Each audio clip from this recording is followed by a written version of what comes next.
Mr. President. Senator from Vermont. Thank you. Mr. President, later today,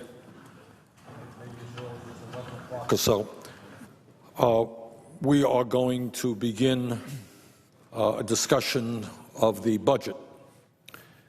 And as you know, the budget is a set of national priorities. A budget has to do with our vision of where America is and where America should be. And we are now in the process of moving the budget to a conference committee between the House and the Senate.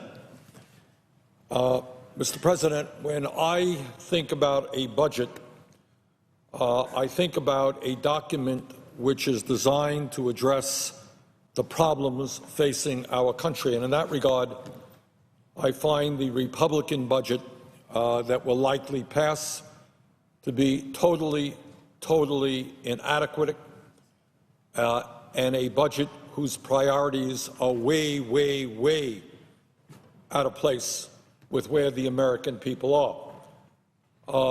When we talk about the needs of America, the most significant need and the most significant economic problem we face is that for 40 years, the American middle class has been in decline. Today, we have over 40 million Americans living in poverty, almost more than any time in the modern history of America. Real unemployment is not 5.5%. Real unemployment is 11%. And despite the modest gains of the Affordable Care Act, we still have 35 million Americans who have no health insurance. And while millions of Americans work today longer hours for lower wages than used to be the case, despite a significant increase in productivity, what we are seeing as a nation is an obscene level of income and wealth inequality. And that reality speaks to the fact that since the Wall Street crash of 2008, about 99% of all new income today is going to the top 1%. I know people find that amazing, but it is true, which means that no matter what the GDP may be, 2%, 3%, 4%, 5%, doesn't really matter, because all of the new income, virtually all of the new income, goes to the top 1%. Mr. President, in terms of distribution of wealth, what we are seeing in America today is worse and more unequal than any major country on earth, and worse in America than at any time since the late 1920s. Today, we have the top 0.1% owning more wealth than the bottom 90%. Unbelievable.